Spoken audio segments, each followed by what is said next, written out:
Hi guys, we're on to another section now of the Creative iMedia Toolkit. We're going to pop inside the toolbox and we're going to pull out visual identity. So let's get cracking and have a look at this.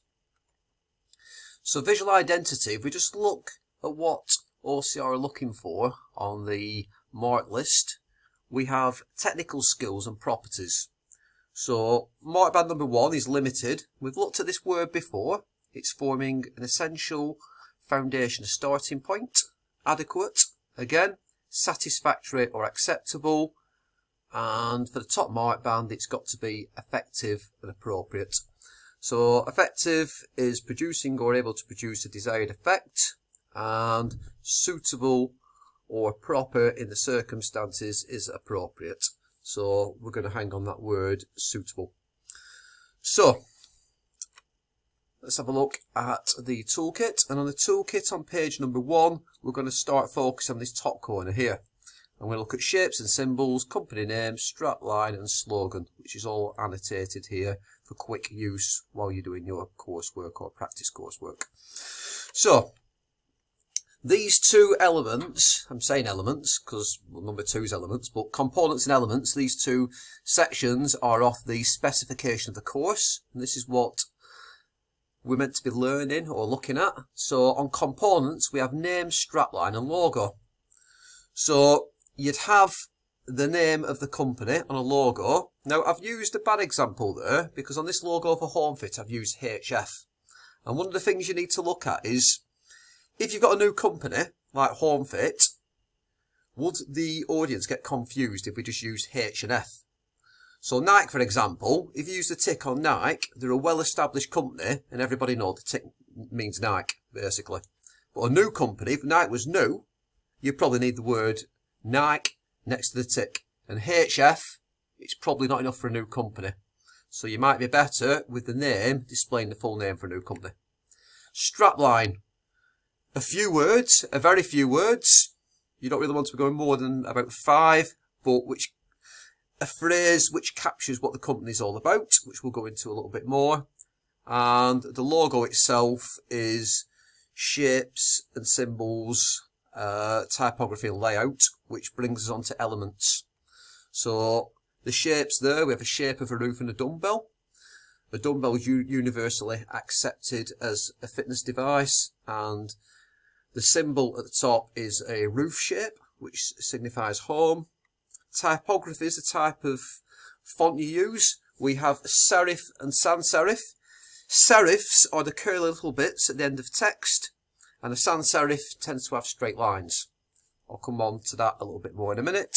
And layout, it's how you put them together, how you lay them out, and you can also blend in colours. Me personally, if we talk about white space and a white background, if I go to my finished logo at the side, I chose a white background because a white background, it makes the images of the symbols stand out more. So you're getting your message across better to the audience. But again, that's personal preference and how you decide to design your logo. So we're going to have a look at bitmaps and vectors. So this is important, and you'll probably do quite a bit about this, because on bitmaps and vectors, it's really important because on a logo, we're going for a vector. Now, on the left, I've zoomed in on the poster, and if you look at the poster here, when you zoom in, it goes a little bit blurry around the edges. And when you really zoom in, you'll see that the image is made up of lots of tiny squares. So the problem is, the bigger you make the image, the more blurry the edges become, and there's more of a loss of quality. So you might say, why on earth do we bother using bitmaps if they lose quality? Well, vector graphics, which are these ones here, are made up of straight lines and mathematical points. So you've got a straight line from there to there, from there to there, and mathematical points. So if you think about it, you couldn't really have straight lines and shapes to make up all of this poster. It's far too complicated. And within this foot, there's probably hundreds of different shades of colours, which you couldn't make up of straight lines. So that is why we use bitmaps. However, on this side, we have vector graphics, and logos are simple, So that's why we use vectors. And the beauty of vectors, if you look at this point here, if I zoom in, it's not pixelated like this has here. It's completely perfect in quality. So that is why we use vector graphics. And that's important because as part of the mark scheme, you're going to have to save your graphic in an appropriate format. And the appropriate format is going to be vector, which I'll talk about on the next section. So, if we have a look at the mark scheme, we have mark band 1, mark band 2 and mark band 3. So in mark band 1, we've got a limited logo. So it's an essential foundation, a starting point. So if you look at this logo, it's got a picture of a house. There's lots of different random colours, so the colours don't really mean anything, are associated with the logo. And if you look at the font, it's more of what we call a serif rather than a sans serif. It's got all the curly edges. Now you probably associate a serif fancy font like this with something upmarket or posh, like luxury jewellery or luxury clothes. So it doesn't quite fit together. The house symbolises the home, but it's home fit. So what message are we giving the audience of fitness? Not a lot.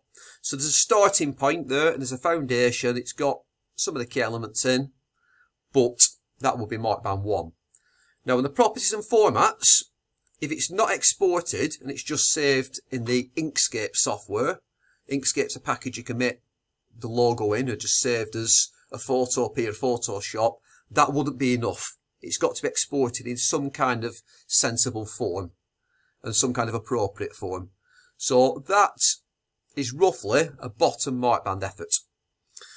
Something that's adequate. So if we look at this one, we'll move on to the middle one. On this logo, it's got HF.